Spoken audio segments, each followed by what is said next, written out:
Kwazwai vana vaMwari, tokuchingamidzai pachikamu chino dingindira orosunga musana reparable redu. It's Matthew 22 verse 1 throughout. Inoti zvino Jesu wakapindura akataura zvenavo nemufananidzo akati, ushe hwekudenga hungafananidzwa neumwe mambo wakaitira mwanakomana wake mutambo wokuwana.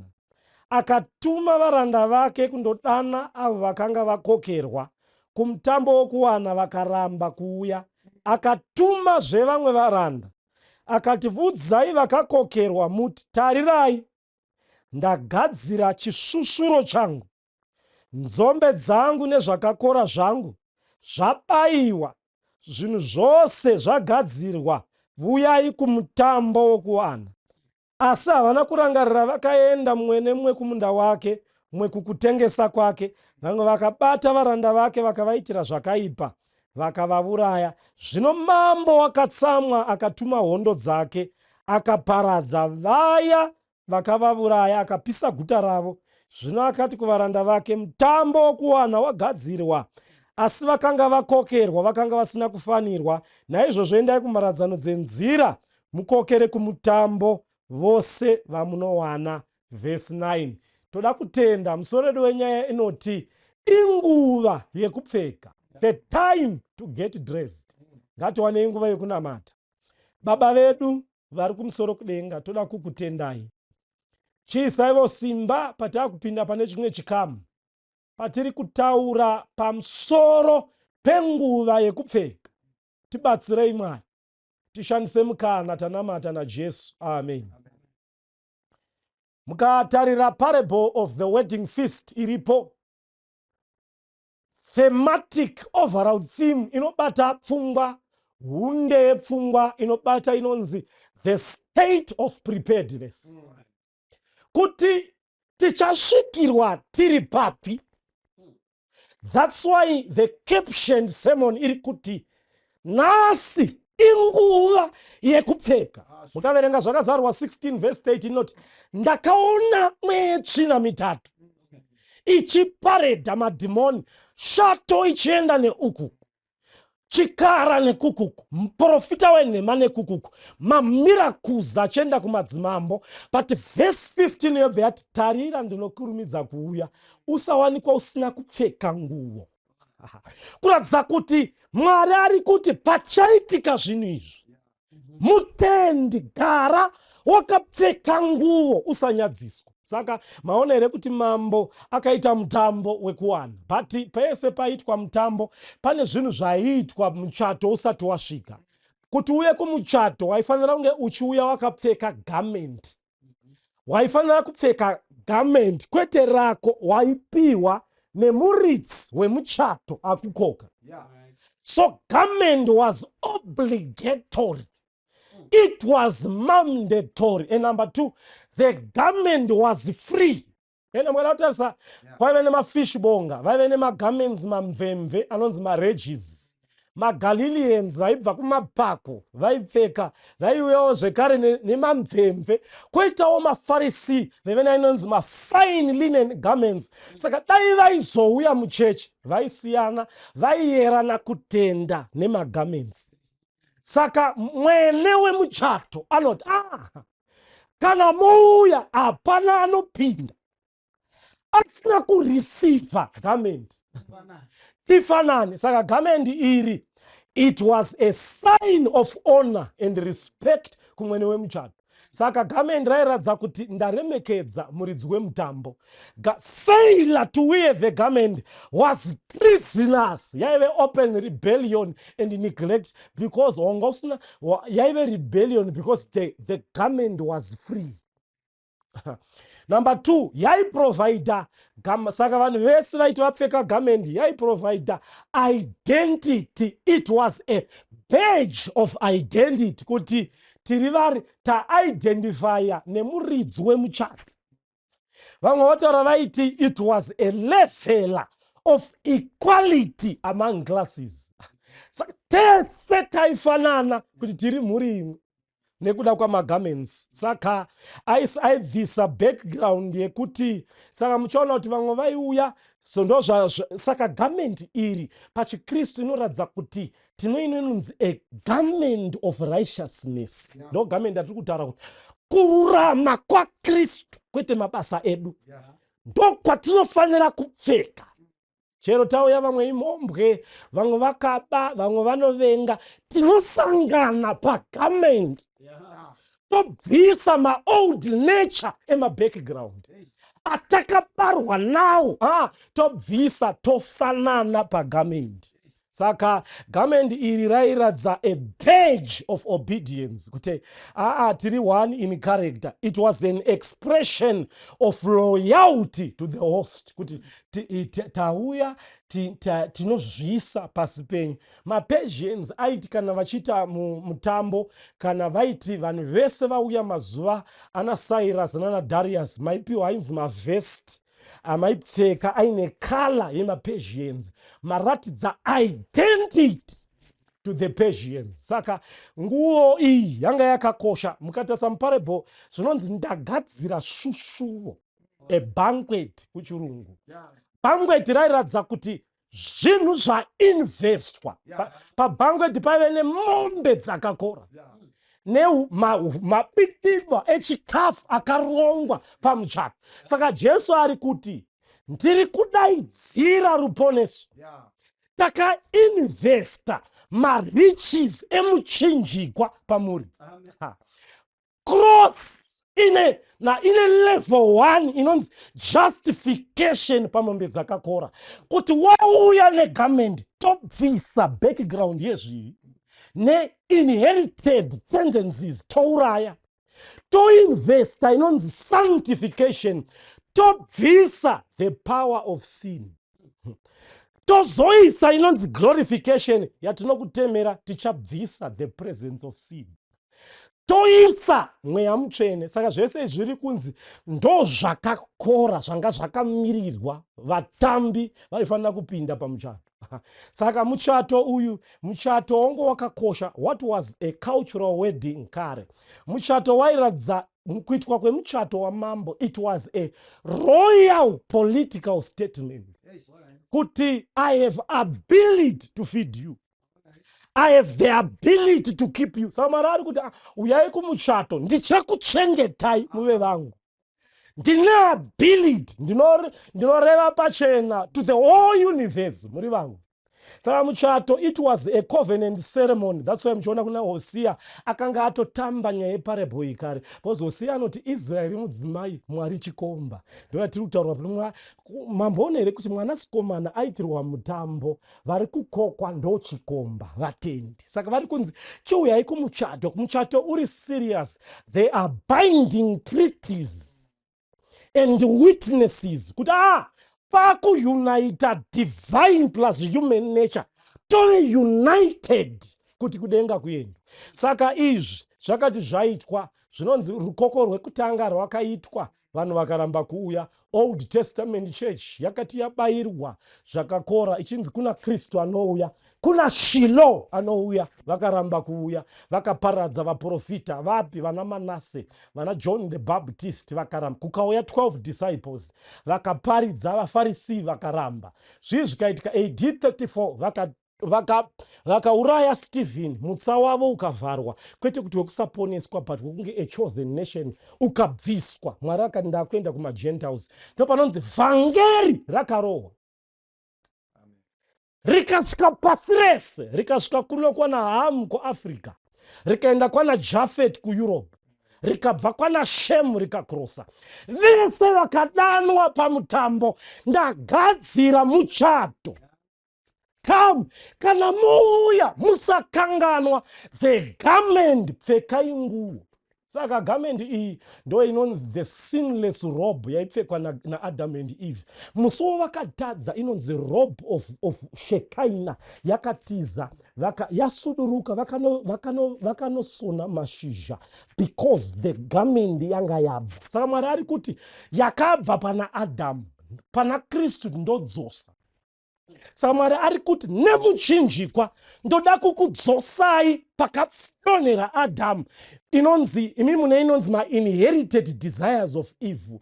Ndoda kumapwanya ndikudzoserei kwanga kuina tateguru renyu, ndodzosa garment of righteousness. Saka ndo pari kunzi vanhu vese vakati vokokwa. Saka vanotaura vanoti vanhu vaiti kana vakokwa kumutambo ukatadza kuuya kumuchato waisafa inonzi shame. Saka waibvisirwa magifts, magudzu nechikafu, wainyimwa because waita inonzi rebellion to the king. But Mwari nhasi inguva yekupfeka. Vhangeri pariri kurohwa richinzi vakomana uyai mupfeke, the garment is free. Uyai mupfeke. Musoro nyaya uri kutiko inguva yekupfeka. Kaverenga Matthew chapter 22 verse 10 neverse 11.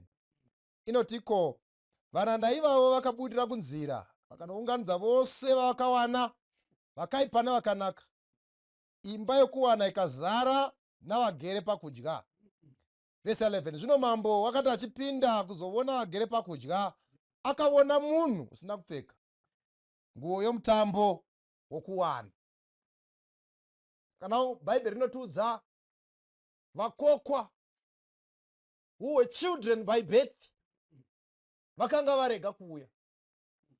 Now kwava avo vakokwa children by adoption ndokubva vabvuma, ndobva imba yazara nemagesi. But pakati pavo imba yakazara.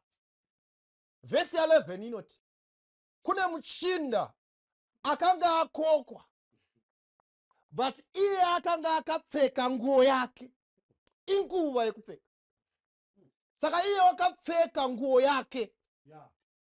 Saka kuuya kwaakaita, he was very much convinced kuti I am part and parcel of the guest. But he was not converted. Kune vatendi nhasi variko very much convinced. Saka vanouya one Sabata vachiti ini zuva iri ndo zuva rashe, but they are not converted. Saka unowana varimo muchechi, but adultery ichiri part and parcel of life. Murder ichiri part and parcel of life. Convinced but not converted. Saka vanouya vamwe vanoti ndo church yembereki wangu, vamwe vanonyora pastatus ndo church ine gova rangu. Convinced but not converted. Saka iye aripo ari kuti nesuwo tiripo, tiri magesi, tapinda. He was invited, but he did not invest in the invitation. You know, ukadaidzwa kumuchato vanonyora pakadhi kala yavanoda. Saka chero une sutu yako yaunofarira haugoni kuenda neyako, ndava ivo vemuchato vana makala avo. Saka achata audza magesti uyai, but tine nguo, kune type inodiwa ichapfekwa nevauya. Saka iye he did not invest. Ndava ukadaidzwa kumuchato chero kala yacho usingaifariri unototenga kala yacho kuti ufanane navamwe. But Mwari ngaavongwe apa magesi aipiwa the robe. Papasina nguva yekutenga, vaisvika vachipiwa, but still iye akaramba. Wakaramba kupfeka. Imwe pfungwa iripo, vanhu pavaisvika padho ndo pavaisvika vachipfeka. So clothes were given before the inspection day. Musuwa munoti munouya sezvamuri. Bhaibheri riri kuti pano vakanaka nevakaipa vakadaidzwa vakanzi uyai sezvamuri, but hakuna kunzi garai sezvamuri. Pari kutarisirwa kuti munouya muri mumabhinya, but a change of character is expected. Panofana kuwanikwa shanduko. Saka unouya sezvauri, but kana uchinge wauya unoshanduka wofanana nevemuchato. Saka iye wakazviramba, ndobva angouya akadaro. He was present but not prepared. Saka akanga achingoripo at the right place but lacked what was required. Inguva yekupfeka. Varume, tiri pachurch, tiri panzvimbo chaiyo, place of salvation, strategically positioned, but uri kufanira kushanduka. haugoni kuramba uri right place musi weSabata wotodiscussa business paWhatsApp uri right place muchechi. Chibvunza vanhu zviri kutengwa here, zvinhu zviri kufamba here, ko imadi uri muchechi right place but usina garment. Inguva yekupfeka. Vamwe vatova nezvivindi zvokuuya negirlfriend neboyfriend kuchechi kuvapa right place but lacking the requirement for salvation. Inguva yekupfeka. Uyai sezvamuri, manga muri mabhinya muri kwamuri, manga muchidhakwa muri kwamuri, but kana tauya hatichadhakwi tirimo. But tine vamwe vanodhakwa varimo, vari right place but they're not prepared. Saka they were attending but not belonging. He was there attending but he did not belong to the group. Saka church anoattend but belong. Imba munomuona munoti member denga richitarisha rinoti asi. Saka pamunobuda muchinda kunoparidza munoinda naye nyambisirwa iye anoda kuparidzirwa.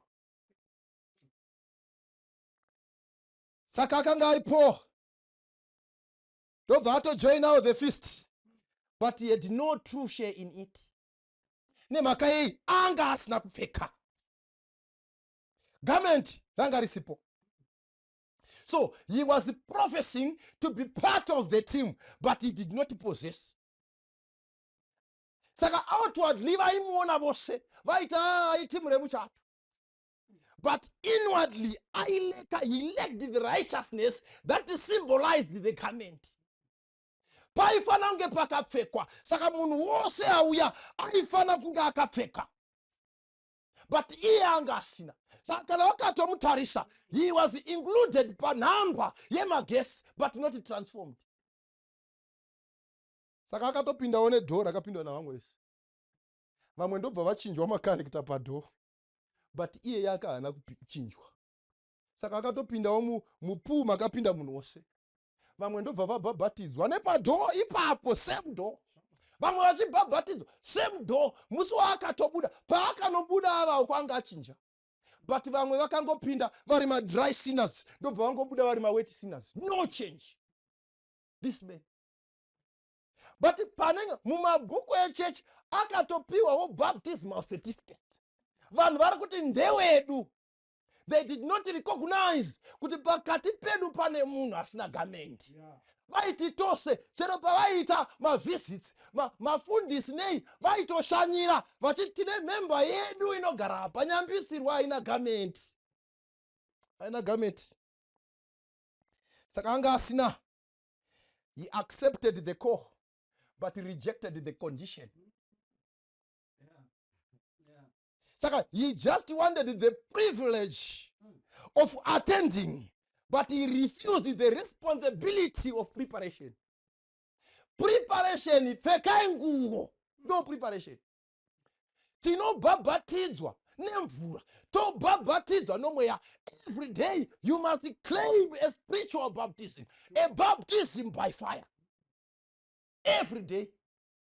But this one, akatazviti. Saka vamwe vanongouya ukatoita zvokutamba unoroorwa nayo uchiti waroorwa newechechi. Because aripo achizviitawo wechechi, achita sekuti aaccepta ko nyambisirwa pane paakateya kuti ndikangopawana chete zvangu zvafamba. Saka the Bible says the wedding hall was filled with guests. Mama kazara. So much that the servants could not pick kuti uyu haana garment. It was very difficult. Saka he was just a guest but not a disciple. But the master was looking for disciples. People would not come for the benefits. This one, he came for the benefits of the banquet. Not the commitment that is expected and required in the kingdom. Davakana watosiya zvenyika. Wauya panofana kuita change of character. Hatigoni kuramba tiri zvatiri. Waiva bhinya usati watendeuka. Nanhasi unongori bhinya. Sati mandidzosera kwanga ndakabva, mandidzosera kwandaka. Hauna kumboera wakabvako. Vakangoda iso vandidzosera kwanda. Hauna kumboera wakabvako. Wakagara uchingori ikoko. You are claiming something that does not belong to you. You are just claiming. Saka vanhu vachitovaona, he was welcomed. Now the Bible says, paakasvika, the master discovered that there was someone who was worthless. But vakavaona vakatoti vese they are worthy. Agudzai. Vana vaMwari. The day of reckoning is coming. When the inspection will be made. The good thing, inspection haitwi nema-servants. Inoitwa na-master. Inspection haitwi nema-servants. Inoitwa na-master. Basa rema-servants kungoparidza, uyai ruponeso rwemunhu wese. Uyai vakanaka nevakaipa, uyai. Kristo anokudanai. But the master will inspect. Ndiye achauya ovheneka. Saka mukaitarisa, though he was invited by grace, he disrespected the owner of the occasion. Samuna akakudaidza so akukoshesa. Kona upo akadi remuchato wakoshesa. Then you ndo paundira akune majombo nehovros. Azvina kuipa kuzvipfeka pane imwe occasion. But pamuchato wake ndo day rake. Saka wa invite wakoshesa. But hauna kutreat the occasion with honor. Ndo dambudziko raitika. Jesu paari kuinvite vatadzi vakukoshesai. Wakoshesa upenyu hwemunhu. Vamwe vacho munogona kunge makarambwa nehama. Vamwe vacho munogona kunge makarambwa nesociety. Vamwe vakarambwa nevabereki. Pawakazvarwa mubereki akataura ndandakatarisira nhumbu yemwana mukomana. Aita musikana sei. Ndobva arambwa nemubereki. But by grace, the master is inviting. The master is inviting. Ana basa, vamwe vakati no, ini baba ndiri mutsvuku, mai vatsvuku, kwa mwana aita mutema sei, they were rejected, but the master is inviting. Bozi kwakanzi, indai munotora vose, vakaipa nevakanaka. Indai munotora vose. The master is inviting all. Denga rizana. Denga rizana. Zokuti ungati ano, tikaenda tose. The master anoshaya pekutisa. Aukadzidza duty rema-servants rainge vari kuinvita. Saka ugaidza nyaya yacho, uchaona kuti pane maparables mazhinji aitaurwa naJesu anobuditsa pfungwa yekuti good and evil shall coexist until the day of separation. Pachanzi witi uku, masora uku. Saka izvozvo chiri kuitika nawo, denga rakatarisa, the master ari kuinvestigate, ari kurova inspection. Saka paaitorova airova kusvika azosvika pana uyu. Saka mazita aipfuura emagesi. As we speak, names are passing through the throne. The master is checking characters. Ane robbery. Saka master anosvika nguo yakatopfekwa. Mazita ari kupfuura. Investigative judgment iri kuenderera mberi. Zita rako riri kupfuura Mwari achitarisa kune vakainvitwa. Now, kaidza nyaya yacho, chanzwisa kuti kune mabhuku anoshandiswa kutarisa. Kune the book of remembrance. Kanoiverenga bhuku ichinyora Malakari, chapter 3 verse 16. Vanotya Jehovha vakataurirana. Jehovha akanzwa, Jehovha ndobva anyora. Chazvaitikira ndechekuti zvemubook of remembrance, bhuku rendangaridzo, kana rupenyu hwakuisa parukodoya, unogona kuchema Mwari akatarisa mubhuku. Mambo akachema akati rangarirayo zviri mubhuku mangu. Mwari ndobva wawedzera 15 years more.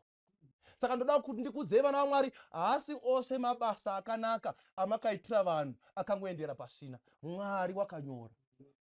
Pese pamakaita zvakanaka, Mwari akanyora. But haana kuripira ipapo. Wakati pazvitabhenda mberi, you can claim the promises.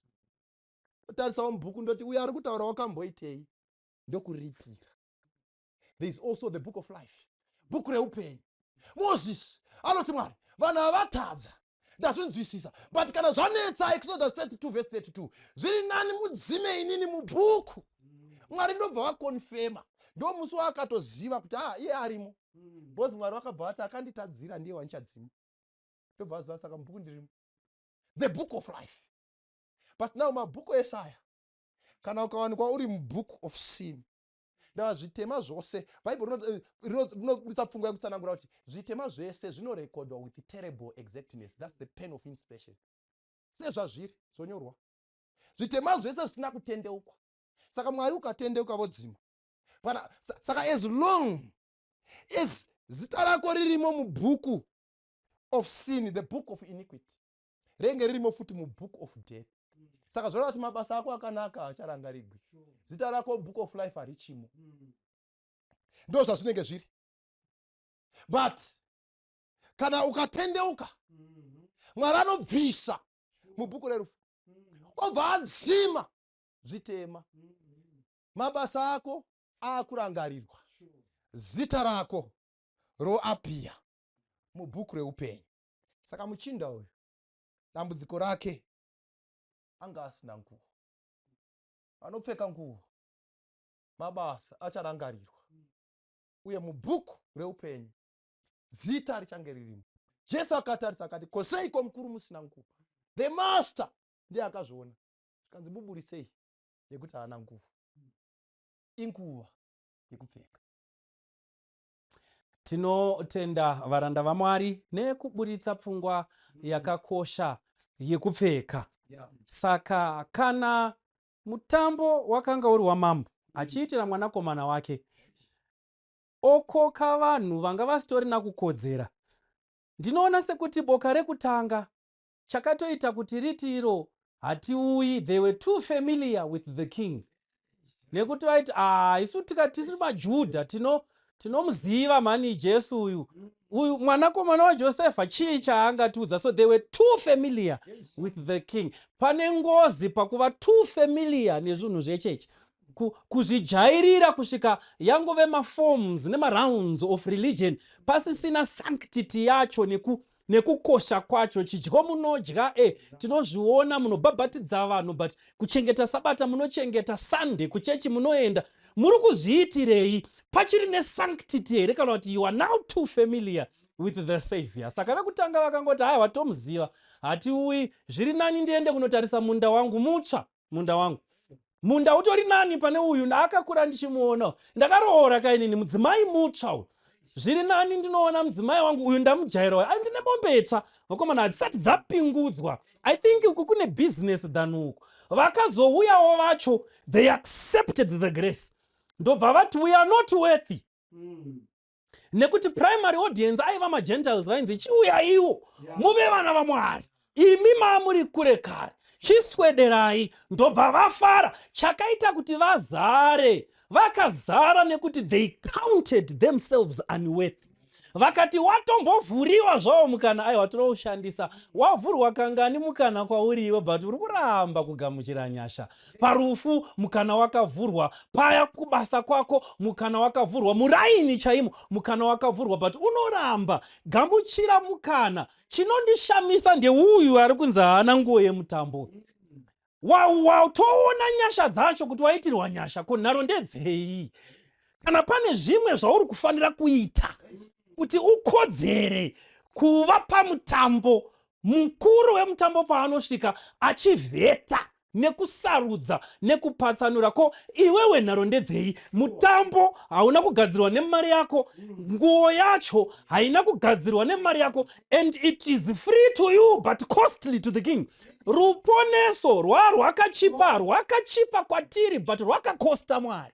God paid for our salvation. Unoziva here hama yangu kuti ukanzi iwewe enda unoona huse utore mota, kwauri ndemara, but huse haibhadhara.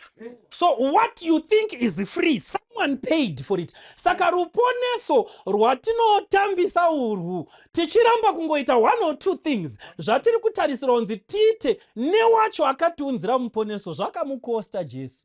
kusvika achema kuti baba, ko takazotanga rini zvekufuratira nezvi? Rima rabvepi? Mwari achirambwa naMwari, Mwari murambwi pamuchinjikwa. It costed him his divinity. Kurarama 33.5 years akavhara umwari nenyama yemunhu, achibatwawo nehope nekunzwa nzara seni newe.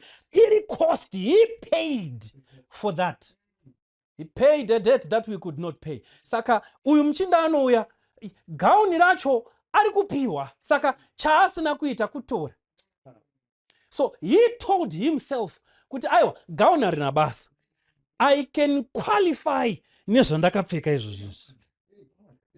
Saka muchinda uyu naKaini matwins, Mwari anoti kana mouya kuzobaya zvibayiro, ndoda zveropa. Kaini anoti aiwa, ini ndini ndiri kunamata, ndini ndine right yekutaura kuti ndonamata sei. But Mwari ari kuti aiwa, ndini ndinonamatwa, ndini ndine mvumo nekodzero yekutaura kuti ndinonamatwa sei. Kaini kwakutora makabheji anobuda muto, umwe achienda nezvimwe zvinobuda ropa. Kwakunosvika kwakuti Mwari neniwo ndapa. Aiwa, hauna kupa. You are willfully defying the will of the king. Kuramba hako. Kuti aiwa, hai zvesabata takazvinzwa, but tinogona kungoponeswa futi tichienda kuchechi chero zuva ratada. Hatoziya zvekubhabhatidzwa. Aiwa, takazvinzwa, but izvi tinongonyikwa kana tafunga kutwa zvataitwa ndizvozvo, but so long. Aiwa, nyaya yekunamata haina so long mukati. Ine kuita zvataurwa nemunamatwi. Ndo kunonzi kuponeswa. Saka muchinda uyu akaita inonzi willful defiance. He knew that the command is needed, and he knew that it was provided, but he did not take it. Saka mukuru akasvika ndobva vatanga kuvheta.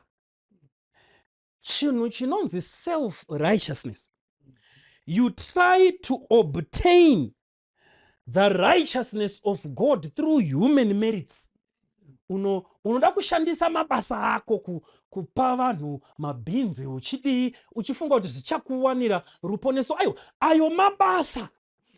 Kururama kunongowanikwa nekugamuchira Kristu, nekuita zvaareva, then warurama pamberi paMwari. Hatiwani nyasha nekuti tine zvataita. Hama dzangu, kufirwa pamuchinjikwa, we had done nothing that invited Christ to come down from heaven. We had done nothing. While we were still sinners, Christ died for the ungodly.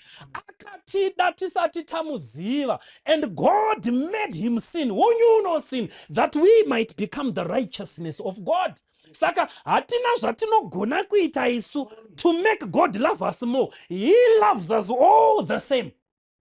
Asi kana wauya kuzvinyepera kufunga kuti uchaponeswa nenzira dzako iwewe, aiwa, hazvidaro. Saka mabasa anokwana papi in the matrix of salvation? Mabasa is a response to the grace of God. Waakudaira rudo, kwete kutenga ruponeso. Aiwa, uri kudaira rudo. Works do not earn you salvation. Salvation is earned by grace. For by grace are we saved through faith. Inyasha idzi, but kana ndadziona nyasha dzacho, ndinochitsvaka kuda kuita, kuda kwaMwari. Kuri kudaira rudo rwandakaitirwa pamuchinjikwa. Faith without works is also dead. Saka Bible shoko raMwari rinotaura kuti muchinda uyu akafunga kuti akapfeka for the occasion, but he was not. Anonokwana mumatrix yeimwe chechi inonzi Laodicea. Ukatarisa zvakazarurwa chapter 2 na chapter 3, pane makereke manomwe akararama panguva yaJohn the Baptist mumaina Asia. But machechi aya vanoongorora Bible vanoti anostretcha the span of the church from the first century kusvika Kristu achiuya. Saka patave apa kwakumaperiferi ndisu takabata chitanda, the fourth man in the relay. Tisu tiri kufanira kunorova tambo. Laodicea yaizvikudza pakuti yakapfeka. Mwari akati aiwa, you are naked. Hauna kupfeka. Laodicea yaiti ini ndiri mupfumi. Mwari akati aiwa, uri murombo. Laodicea yaiti ndinoona. Mwari akati uya utenge mushonga wamaziso. You are blind. Auoni iwewe.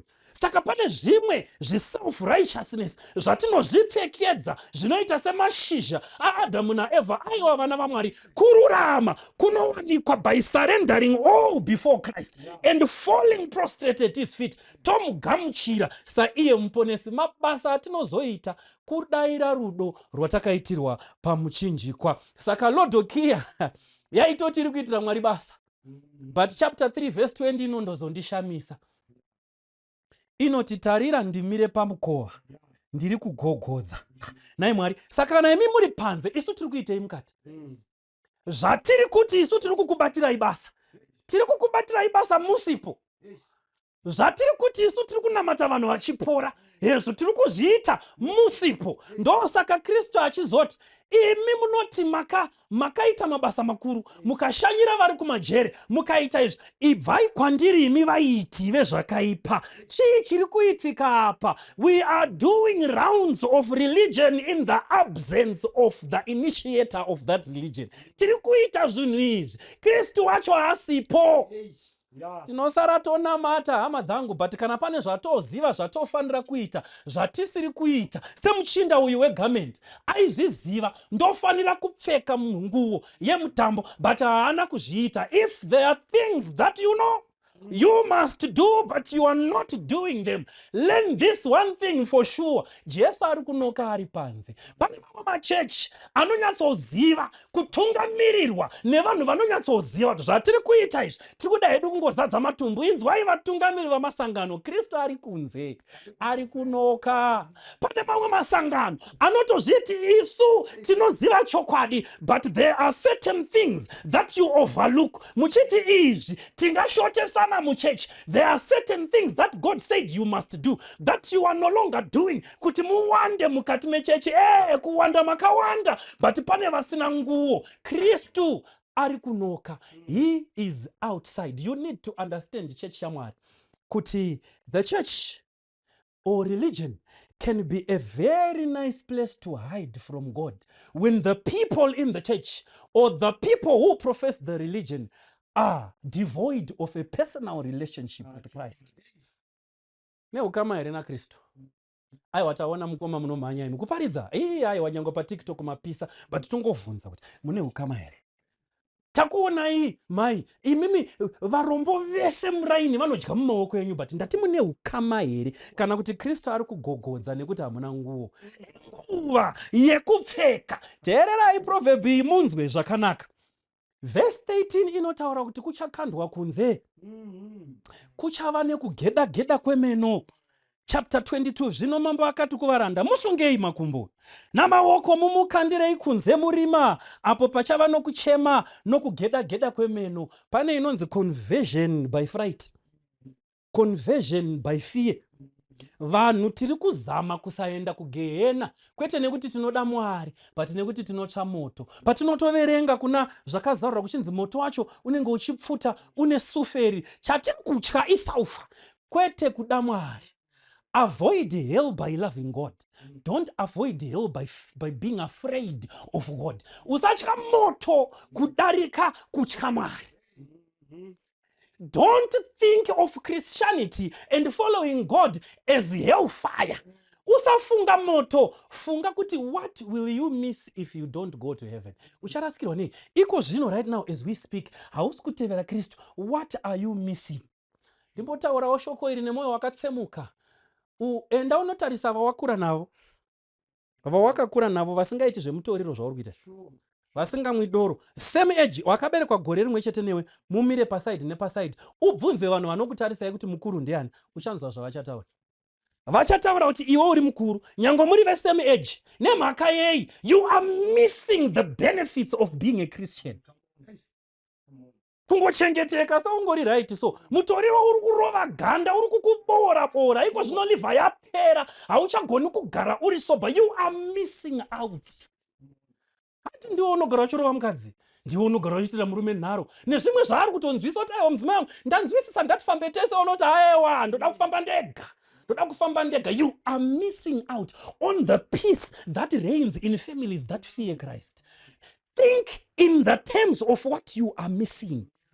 rugare runopiwa vanhu vari kutevera Mwari in this life. Tisati tatombotaura zvekudenga. Kristu haati benefit yenyu iri kudenga chete. No, anoti he who has the son has life, not he who has the son will have life.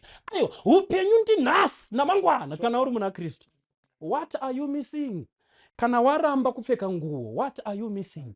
You are missing eternity. Just for a moment, close your eyes. For a moment, vhara maziso ako, ungofunga kurarama 100 years. Funga kurarama 1 billion. Funga kurarama 1 trillion years. Funga kuvapo nekusingaperi. Wozofunga kusavapo nekusingaperi. What are you missing? What are you missing? Bible rangu na Isaiah not there is no peace for the wicked. Andiko zvinonoita zvokurara nevasikana akangoita senga ajamba period hana yako hauvatika iwewe. What are you missing? You are missing the peace that comes with obedience in God. What are you missing? Chimbomira kufunga zvegehena izvo hazvina basa. What are you going to miss? You are going to miss a certain tree called the tree of life. Ine mashizha yekuti kana wakanda mumuromo kuunyana kunopera. Zvichimbo worasha, musana woita straight. Worarama. What you are missing? Chivi hama dzangu, chivi. The most difficult consequence of sin is separation from God. Adamu chakanyanya kumurwadza kubviswa pana. Adamu waijaira kuti Mwari unoshanya kuma time. But kubva musi waadya zvaaisafanira kudya akadzingwa mugarden. Ndobva paiswa ngirozi dzaibloka entrance to the garden. Kunzi uyu ngaasapinde angava mutadzi anorarama nekusingaperi. What pains humanity the most is the separation from God. Just imagine kugara uchiona Mwari. Uchitaura na Kristu. What are you missing when you decide not to put on your garment? Chauru kurashikirwa nacho chii. Make a decision for Christ. Ukaverenga zvakanaka uchanzwa kuti paakabvunzwa mushinda wekunzi ko iwewe nguo iyi ndoda kuti masatem hanzi namambo shamwari. Ndo mashoko akashandiswa namambo kana mukamatevera. Verse 12 akati kwaari shamwari. Nyange uri kuita hako nharo dzekusada hako kupfeka nguo yomutambo, you are still a friend of God. Before mutsa wavharwa uchiri shamwari yake, but mutsa ukazovharwa uchava muvengi wake. While you are still a friend of God, it's time to decide for heaven. Sarudza Jesu. But kunonzi akanyarara. He was speechless. Why was he speechless? The king had done everything that could have been done for this man to have his garment. The banquet was fixed. Chikafu chavepo, varanda vakatumwa, nguo iripo. Iye ndiye asina hake kuita. Ndosaka umwe muimbi akati, if I don't make it to heaven, it's no one's fault but mine. Moshande yangu, Kristu wakaita zvose zvaiva musimba rake nanhasi uchiri kuita zvose kuti iwe neni tizviwanire ruponeso, but our salvation is hinged on a decision. Inguva yekupfeka iyi. Inguva yekupfeka nditenderewo kumboverenga bhuku randinaro panapa. Christ's Object Lessons, page 279. In heaven it is said by the ministering angels, the ministry which we have been commissioned to perform we have done. We pressed back the army of evil angels. We sent brightness and light into the souls of men, quickening their memory of the love of God expressed in Jesus. We attracted their eyes to the cross of Christ. Their hearts were deeply moved by a sense of the sin that crucified the Son of God. They were convicted. They saw the steps to be taken in conversion. They felt the power of the gospel. Their hearts were made tender as they saw the sweetness of the love of God. They beheld the beauty of the character of Christ, but with the many it was all in vain.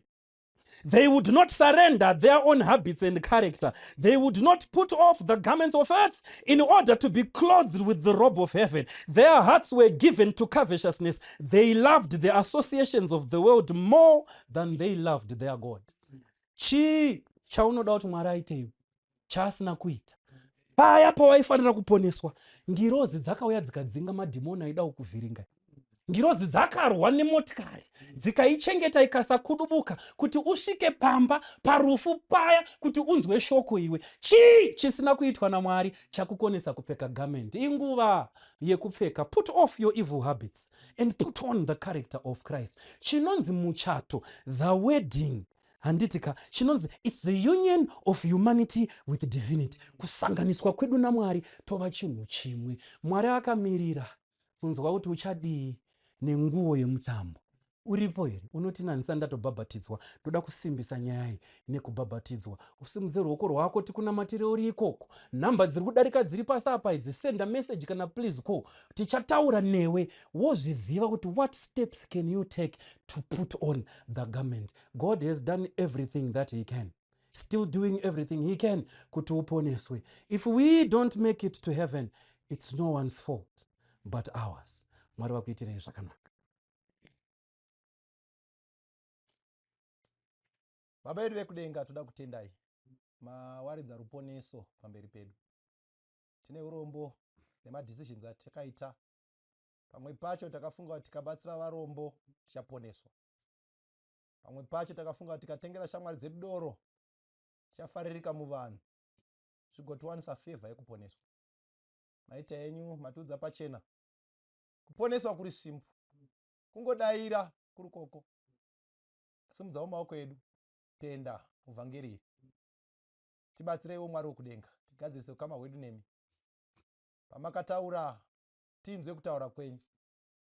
Maita enyu ezvamakaita pamuchinjikwa, kutikwanisa kunyangwe tanga tiri vekurashwa. Toda kutendai nekuti hakuna uyo achazoraswa akakushorai, nekuti makaita zvose. Pakumekwa kwamachoisi, nhasi tasarudza. Tazvitarisa tikaona kuti nhasi ndo zuva rokuponeswa kwedu. Tikakusarudzai imimi, tikarasisa timu Satani, tikavhoterawo timu Jesus. Satakusarudzai, chichengetedzaiwo sarudzei. Mutibatsire ticherishei in our hearts until that day when the trumpet shall sound. That day when he shall be seen coming to take the righteous. This is our humble prayer. In Jesus' name we pray. Amen.